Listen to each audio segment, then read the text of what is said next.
الحمدللہ رب العالمین والصلاة والسلام علی محمد الامین اعوذ باللہ من الشیطان الرجیم بسم اللہ الرحمن الرحیم۔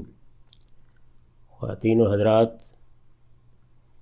ہم سورہ اعراف کی آیت 35 سے درس کی ابتدا کر رہے ہیں۔ اس سے پیچھے یہ بات پایہ تکمیل کو پہنچ گئی کہ اللہ تعالیٰ نے انسان کے ساتھ کیا معاملہ کیا ہے، اس کو کیا مقصد سامنے رکھ کر ہدایات دی ہیں، کیا چیزیں ہیں جن کو ممنوع قرار دیا ہے، ان کی بنیادیں کیا ہیں، اور اس کے ساتھ یہ بات بھی واضح کر دی گئی کہ اس وقت اگر قریش کے ساتھ مہلت کا معاملہ ہے تو اس کے سوا کچھ وجہ نہیں ہے کہ اللہ تعالیٰ نے ہر قوم کے لیے ایک مدت مقرر کی ہوتی ہے، اور وہ مدت ہے جب وہ پوری ہو جاتی ہے تو پھر ایک لمحے کی تاخیر بھی نہیں ہوتی، لیکن جب تک وہ پوری نہ ہو اس وقت تک لوگ جو جی چاہے کہتے رہیں، اللہ اپنے قانون کے ساتھ ہی معاملہ کرتا ہے۔ وہی سلسلہ بیان ہے جس میں قریش مخاطبین ہیں، اور ان کو یہ بتایا جا رہا ہے کہ اللہ کا قانون ہدایت کے بارے میں کیا رہا ہے، گمراہی کے بارے میں کیا رہا ہے، اور ابتدا سے اللہ تعالیٰ نے آدم کو کیا کچھ بتا کر اور کیا کچھ سکھا کر پھر اس سلسلے کو جاری کیا تھا۔ ارشاد فرمایا، یا بنی آدم اما یاتینکم رسل منکم یقصون علیکم آیاتی فمن اتقی واصلح فلا خوف علیہم ولا هم یحزنون۔ آدم کے بیٹو، میں نے پہلے دن تمہیں بتا دیا تھا۔ یہ الفاظ سیاق کلام سے متبادر ہوتے ہیں، یعنی مطلب یہ ہے کہ جس سیاق میں یہ خطاب ہے وہاں گویا تاریخ سنائی جا رہی ہے، یہ بتایا جا رہا ہے کہ جس وقت تمہاری ابتدا ہوئی اس وقت ہم نے تمہاری تربیت اور تعلیم کے لیے کیا اہتمام کیا تھا، اور اس وقت ہم نے کیا چیزیں ہیں جو تمہارے ہاں غلط دیکھیں اور ان پر تمہیں تنبیہ کی ہے۔ اسی ذیل میں ارشاد ہوا ہے کہ آدم کے بیٹو، میں نے پہلے دن تمہیں بتا دیا تھا۔ کیا بتا دیا تھا؟ کہ اگر تمہارے پاس خود تمہارے اندر سے پیغمبر آئیں تم کو میری آیتیں سناتے ہوئے تو ان کی بات ماننا۔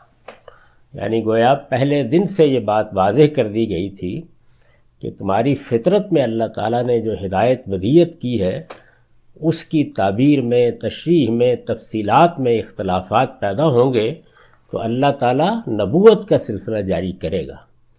نبوت کی ابتدا تو اگرچہ سیدنا آدم علیہ السلام ہی سے ہو گئی، لیکن قرآن مجید نے سورہ بقرہ میں بڑی وضاحت کے ساتھ بتایا ہے کہ لوگ جب تک ہدایت پر تھے، راستے پر تھے، ان میں کوئی اختلافات نہیں تھے، آگے پیغمبر بھیجنے کی ضرورت نہیں محسوس کی گئی، لیکن اختلافات پیدا ہو گئے تو فبعث اللہ النبیین مبشرین ومنذرین۔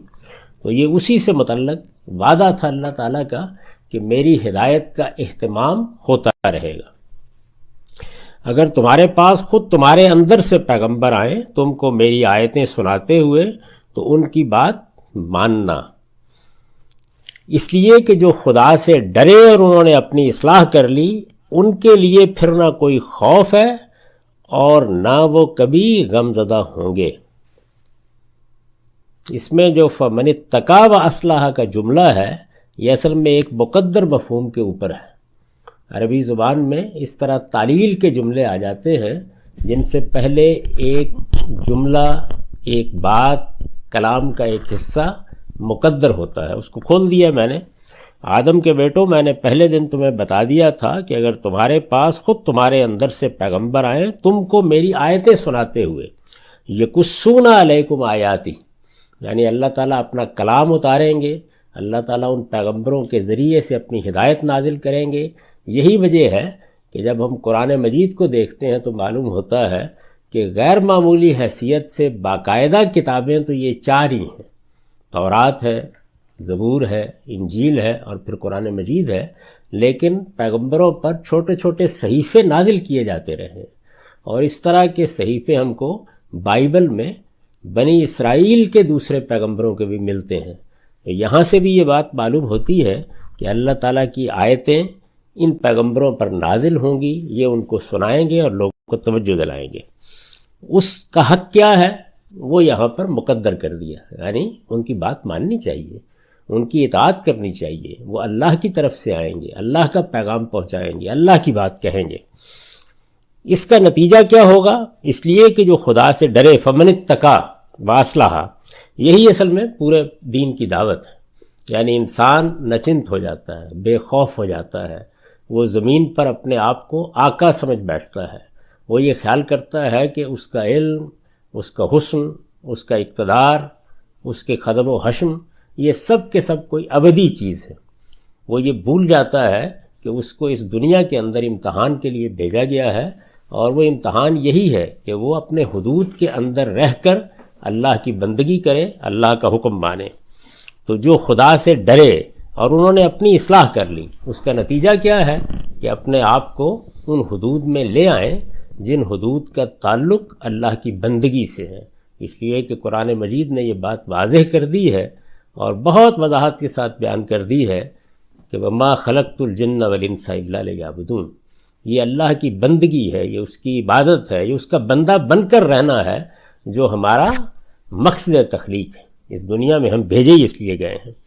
جب یہ بات سمجھ میں آ گئی، اللہ تعالیٰ کا خوف، اللہ تعالیٰ کا تقوی پیدا ہو گیا اور انسان نے اپنی اصلاح کر لی، تو اس کا صلہ اللہ کی جنت ہے۔ جنت کی زندگی کو قرآن مجید کئی پہلوؤں سے تعبیر کرتا ہے۔ اس کی سب سے زیادہ جامع اور خوبصورت تعبیر یہ ہے، فَلَا خَوْفٌ عَلَيْهِمْ وَلَا هُمْ يَحْزَنُونَ، ان کے لیے پھر نہ کوئی خوف ہے اور نہ وہ کبھی غم زدہ ہوں گے۔ یہ جو تعبیر ہے، اس تعبیر پر میں نے لکھا ہے کہ یہ اس وعدے کی یاد دہانی ہے جس کا ذکر سورہ بقرہ کی آیت 38 میں ہوا ہے۔ اگر سورہ بقرہ کو ابتدا سے پڑھیے تو اس میں آیت 38 میں یہی وعدہ ہے جو سیدنا آدم علیہ السلام سے کیا گیا تھا۔ یہ اس وعدے کی یاد دہانی ہے جس کا ذکر سورہ بقرہ کی آیت 38 میں ہوا ہے۔ یہاں مخاطب چونکہ قریش ہیں، اس لیے مدعا یہ ہے کہ اسی وعدے کے مطابق تمہارے اندر بھی ایک رسول کی بعثت ہو چکی ہے۔ یہ کیوں سنایا جا رہا ہے؟ یہ بتایا جا رہا ہے کہ یہ وعدہ ہم نے آدم سے کیا تھا، اور آدم کی اولاد میں اس سے پہلے بھی ہم اپنے رسول بھیجتے رہے ہیں، تم بھی اولاد آدم ہو، ہمارے اسی وعدے کے مطابق ہمارا آخری پیغمبر تمہارے درمیان بھی آ چکا ہے۔ یہ اس وعدے کی یاد دہانی ہے جس کا ذکر سورہ بقرہ کی آیت 38 میں ہوا ہے۔ یہاں مخاطب چونکہ قریش ہیں، اس لیے مدعا یہ ہے کہ اسی وعدے کے مطابق تمہارے اندر بھی ایک رسول کی بعثت ہو چکی ہے، لہٰذا شیطان کے فتنوں سے امان چاہتے ہو تو اس کی پیروی کرو۔ یعنی جو بات بتانا مقصود ہے وہ یہ ہے کہ تم اپنے آپ کو شیطان کے حوالے کر چکے ہو، بالکل اسی طرح جس طرح شیطان تمہارے ابو الآباء کو بہکانے میں کامیاب ہو گیا تھا۔ ان کو تو اللہ نے یہ توفیق دی کہ جیسے ہی تنبیہ کی گئی تو وہ فوراً توبہ استغفار کے لیے تیار ہو گئے، ان کو ندامت ہوئی اور انہوں نے اپنے آپ کو اپنے پروردگار کے سامنے ڈال دیا۔ تمہارا معاملہ یہ ہے کہ تم نے استکبار اختیار کر لیا ہے، اور استکبار ایک ایسا جرم ہے کہ جس کا نتیجہ آخرت میں بھی بڑا برا ہے، اور یہاں بھی اس سے اللہ تعالیٰ کی رحمت سے انسان محروم ہو جاتا ہے۔ اس طرف توجہ دلائی تو ارشاد ہوا کہ اب تمہارے اندر بھی رسول آ گئے ہیں، تم کو بھی اب وہی امتحان درپیش ہے، تمہیں بھی یہ فیصلہ کرنا ہے کہ تم اللہ تعالیٰ سے گریز و فرار کا راستہ اختیار کرتے ہو یا تقوی اور اصلاح کا راستہ اختیار کرتے ہو۔ تقوی ہمارے ہاں ایک مذہبی اصطلاح بن چکی ہے، اس کو سادگی سے یوں سمجھ لیجئے کہ ہمارے اندر جو جبلتیں ہیں وہ جس وقت زور کرتی ہیں یا جذبات حملہ آور ہوتے ہیں تو اس سے ہم عقلی فیصلے کرنے سے محروم ہوتے چلے جاتے ہیں۔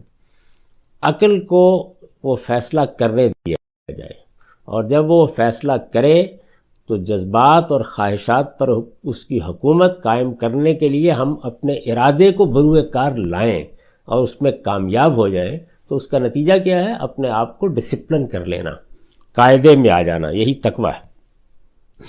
والذین کذبوا بآیاتنا واستکبروا عنہا اولئک اصحاب النار، اس کے برخلاف جنہوں نے ہماری آیتوں کو جھٹلایا اور تکبر کر کے ان سے منہ موڑ لیا، وہی دوزخ کے لوگ ہیں، ہم فیہا خالدون، وہ اس میں ہمیشہ رہیں گے۔ اس پر میں نے لکھا ہے کہ اصل میں استکبار کا لفظ آیا ہے جس کے ساتھ ان کا صلہ ہے، یہ اس بات کی دلیل ہے کہ یہاں تضمین ہے، ہم نے ترجمے میں اسے کھول دیا ہے، یعنی جو الفاظ ہیں وہ ہیں وَاسْتَكْبَرُوا عَنْهَا، آیاتنا آ چکا ہے۔ اب وَاسْتَكْبَرُوا عَنْهَا میں ان کو اگر آپ کھول دیجئے تو پھر پورا مدعا یہ ہوگا اور تکبر کر کے ان سے منہ موڑ لیا، گویا اعراض کا مضمون ہے، منہ موڑنے کا مضمون ہے، جو اس میں لفظوں میں بیان نہیں ہوا لیکن ایک پریپوزیشن سے قرآن مجید نے اس کی طرف اشارہ کر دیا ہے۔ تو وَاسْتَكْبَرُوا عَنْهَا کا مطلب یہ ہوگا کہ تکبر کر کے اس چیز کو پسے پش ڈال دیا، اس سے منہ موڑ لیا اور ایک غلط راستہ اختیار کر لیا۔ فَمَنْ أَظْلَمُ مِمَّنِ افْتَرَىٰ عَلَى اللَّهِ كَذِبًا أَوْ كَذَّبَ بِآيَاتِهِ أُولَٰئِكَ يَنَالُهُمْ نَصِيبُهُم مِّنَ الْكِتَابِ حَتَّىٰ إِذَا جَاءَتْهُمْ رُسُلُنَا يَتَوَفَّوْنَهُمْ قَالُوا أَيْنَ مَا كُنتُمْ تَدْعُونَ مِن دُونِ اللَّهِ قَالُوا ضَلُّوا عَنَّا وَشَهِدُوا عَلَىٰ أَنفُسِهِمْ أَنَّهُمْ كَانُوا كَافِرِينَ۔ سو ان سے بڑھ کر ظالم کون ہوگا جو اللہ پر جھوٹ باندھیں یا اس کی آیتوں کو جھٹلا دیں۔ یعنی اب چونکہ یہاں یہ بات کہہ دی تھی کہ یہ استکبار، یہ منہ موڑ لینا، یہ آدمی کو دوزخ تک پہنچانے کا باعث بن جاتا ہے۔ قریش کے لیڈر، رہنما، زعماء یہی رویہ اختیار کر رہے تھے۔ اس پر تبصرہ فرمایا کہ سو ان سے بڑھ کر ظالم کون ہوگا جو اللہ پر جھوٹ باندھیں یا اس کی آیتوں کو جھٹلا دیں۔ ان کے نوشتے میں جو حصہ ان کے لیے دنیا کی زندگی میں لکھ دیا گیا ہے وہ انہیں پہنچے گا۔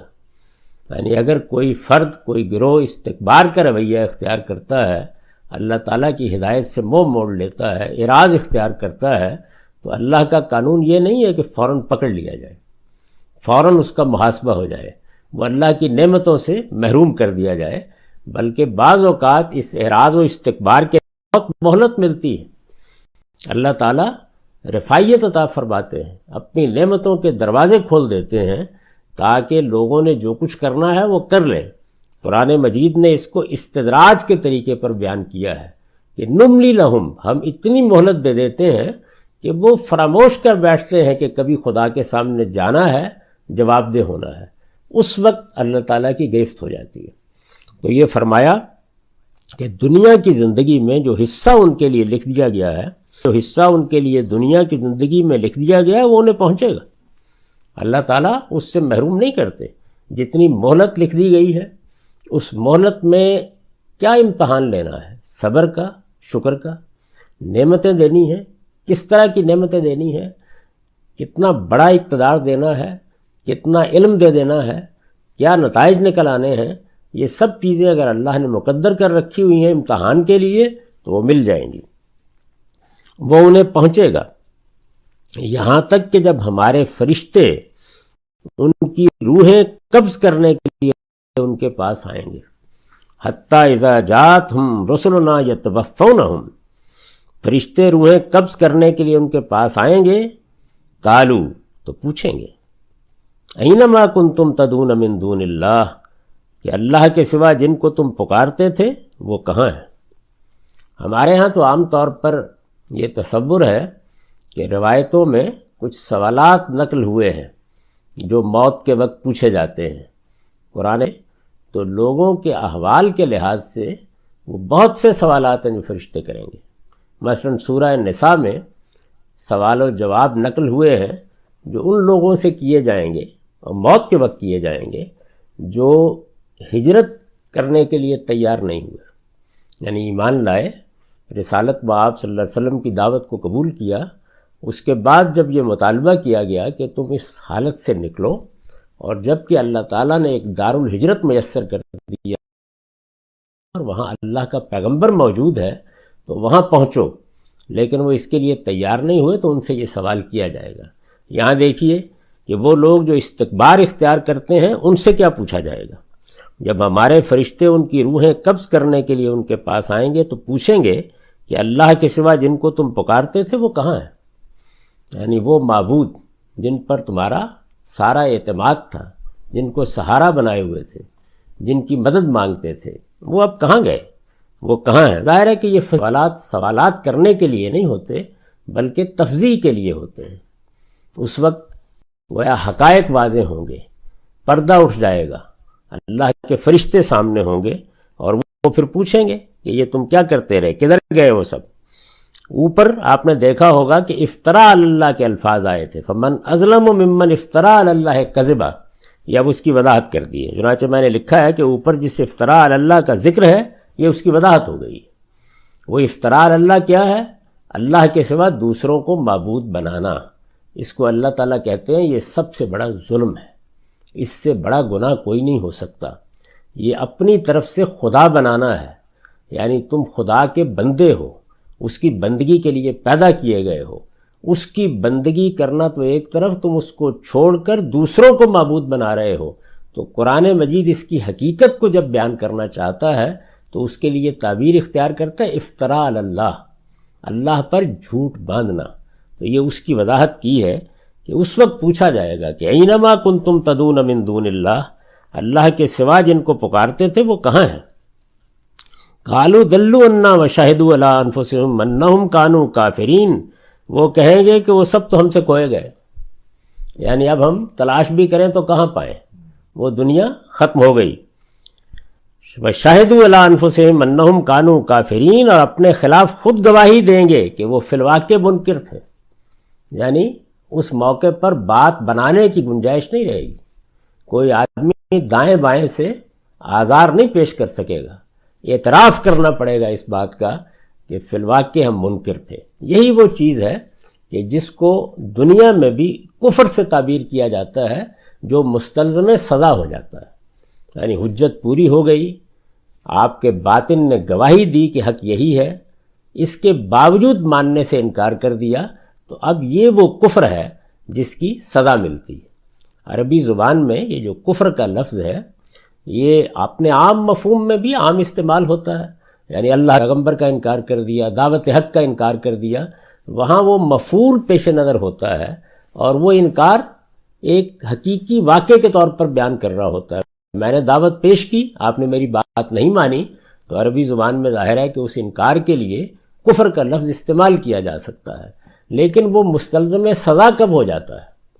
اس وقت جب کہ اللہ کی حجت پوری ہو جاتی ہے اور یہ نوبت آ جاتی ہے کہ شہدوا علی انفسہم، گویا اپنے اوپر خود گواہ بن جاتے ہیں کہ انہوں نے انکار ہی کیا تھا۔ قال ادخلوا فی امم قد خلت من قبلکم من الجن والانس فی النار، وہ کہیں گے کہ وہ سب تو ہم سے کھوئے گئے اور اپنے خلاف خود گواہی دیں گے کہ وہ فی الواقع منکر تھے۔ اللہ فرمائے گا جنوں اور انسانوں میں سے جو گروہ تم سے پہلے گزرے ہیں ان کے ساتھ تم بھی دوزخ میں داخل ہو جاؤ، یعنی اس کے بعد ظاہر ہے کہ کسی مزید استدلال کی ضرورت نہیں رہے گی، فیصلہ سنا دیا جائے گا۔ اس سے پہلے بھی یہ بات کئی مرتبہ واضح کی جا چکی ہے کہ ایک تو وہ لوگ ہیں کہ جن کا معاملہ خلطوا عملا صالحا و سیئا ہے، یعنی انہوں نے کچھ نیکیاں کی ہیں، کچھ برائیاں کی ہیں، اور ان کے معاملے کا فیصلہ ہونا چاہیے، اعمال نامے کھولے جانے چاہیے، دیکھا جانا چاہیے کہ وہ کیا کر کے آئے ہیں۔ اس میں خود ان پر یہ بات واضح کرنے کی ضرورت ہوتی ہے کہ انہوں نے بحیثیت مجموعی نیکی اور خیر کا طریقہ اختیار کیا یا برائی اور تکذیب کا رویہ اختیار کیا۔ لیکن یہ لوگ کہ جو اپنے آپ پر خود گواہ ہیں، اللہ کے پیغمبر ان کے پاس آئے ہیں، اللہ کے پیغمبروں کی طرف سے حجت پوری ہونے کے باوجود انہوں نے انکار کا رویہ اختیار کیا ہے، ان کا فیصلہ کر دیا جائے گا۔ اللہ فرمائے گا جنوں اور انسانوں میں سے جو گروہ تم سے پہلے گزرے ہیں، یعنی جن کی طرف اس سے پہلے ہم نے اپنے پیغمبر بھیجے، جن پر اسی طرح حجت تمام ہوئی، جن کو اسی طرح سے حق بتایا گیا اور انہوں نے حق کو سمجھ کر جان کر اس کا انکار کر دیا، تو تم بھی انہی کے ساتھی ہو، دوزخ میں داخل ہو جاؤ۔ اس پر میں نے لکھا ہے یعنی شیطان کے یہ پیرو تمہارے ساتھی ہوں گے اور تمہارا ٹھکانہ بھی انہی کے ساتھ دوزخ ہے۔ استاد امام کے الفاظ میں گویا ساتھی بھی بدترین اور جگہ بھی بدترین۔ ایک دوسری جگہ قرآن مجید نے سورہ نساء میں یہ کہا ہے نا کہ اولئک مع الذین انعم اللہ علیہم من النبیین والصدیقین والشہداء والصالحین، یعنی جن پر اللہ کی نعمت ہوگی، جن کو ہدایت نصیب ہوگی، ان کو پھر ان کے اچھے اعمال کے صلے میں پیغمبروں کا ساتھ نصیب ہوگا، شہداء کا ساتھ نصیب ہوگا، صالحین اور صدیقین کا ساتھ نصیب ہوگا۔ اس کے آخر میں الفاظ ہے وَحَسُنَ أُولَٰئِكَ رفیقہ، یعنی یہ کتنی اعلیٰ رفاقت ہے، کیسی بہترین رفاقت ہے۔ تو یہاں کیا فرمایا؟ یہاں یہ فرمایا ہے کہ ساتھی بھی بدترین اور جگہ بھی بدترین، یعنی ان لوگوں کے ساتھ اب چلے جاؤ جو تم سے پہلے یہی کارنامے انجام دے چکے۔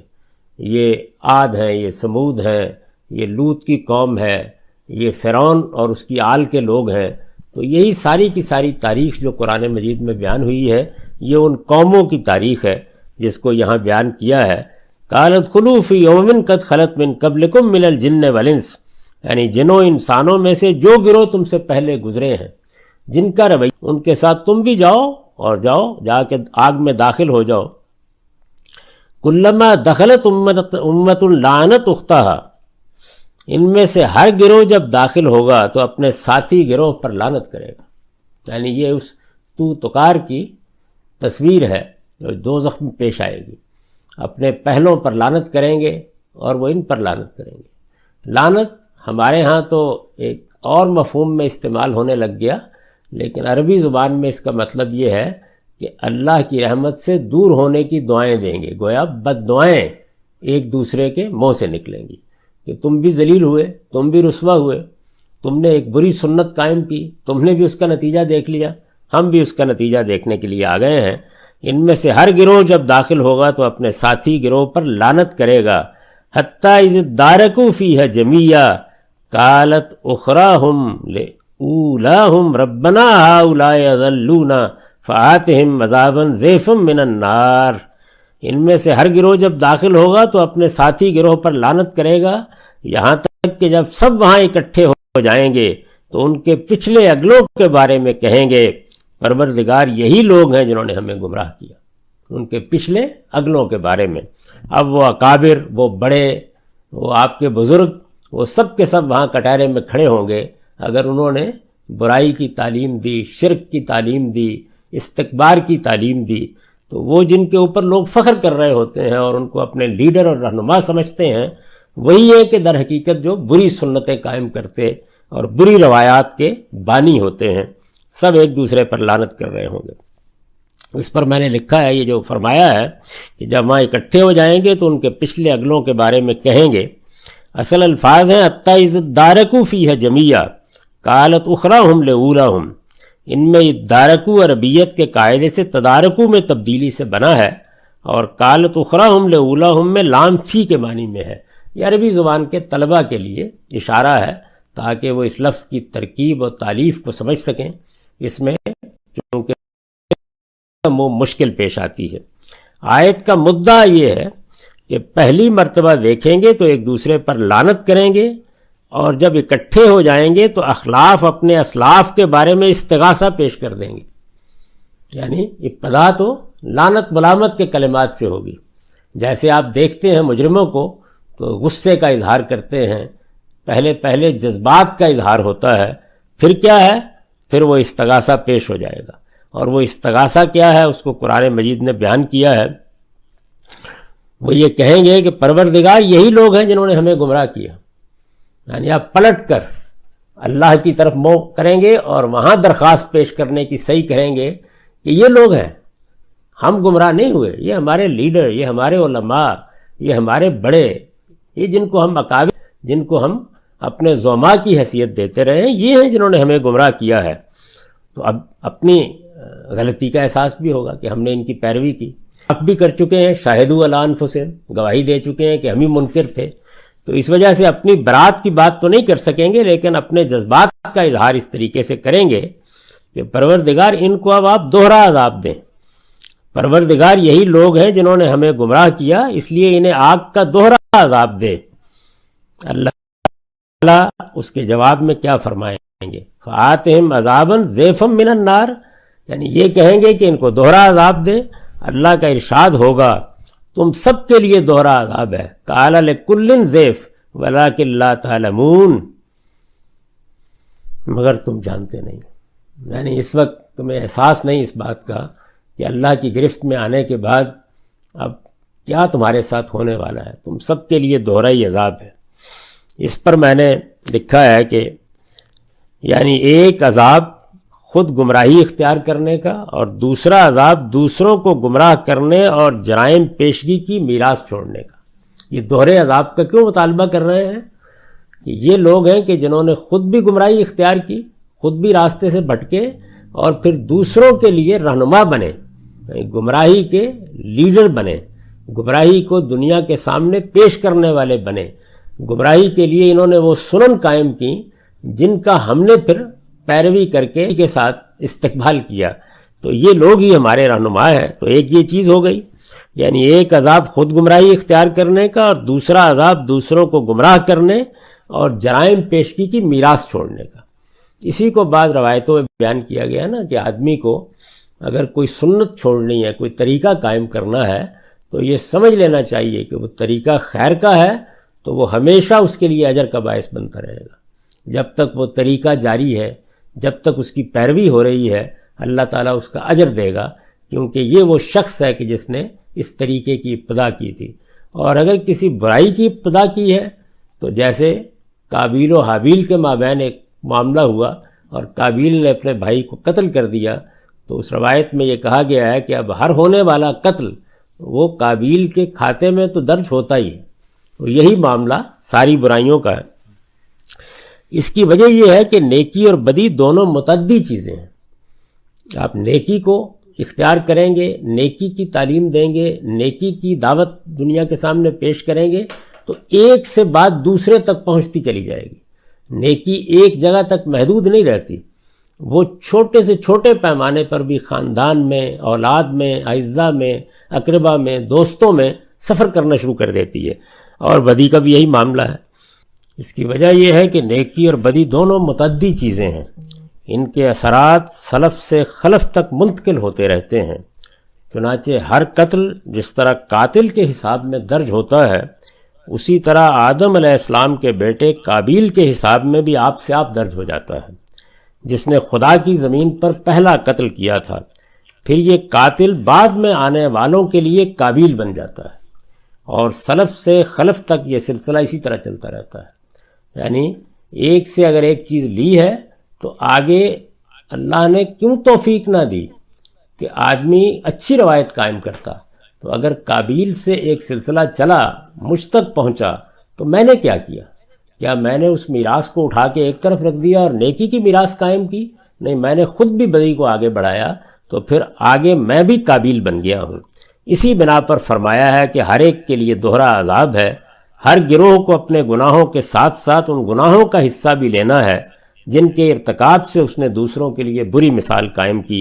اسلاف اگر اپنی چھوڑی ہوئی میراث کے برے نتائج سے نہیں بچ سکتے تو اخلاف کو بھی اپنے اس تخم فساد کی فصل لازماً کاٹنی ہے جو انہوں نے دوسروں کے لیے بویا ہے، اس لیے کہ ہر گروہ کسی کا خلف ہے تو کسی کا سلف بھی ہے۔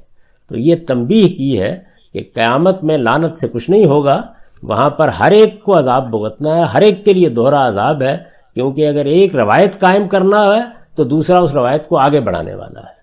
اقول قولی ھذا واستغفر اللہ لی ولکم ولسائر المسلمین۔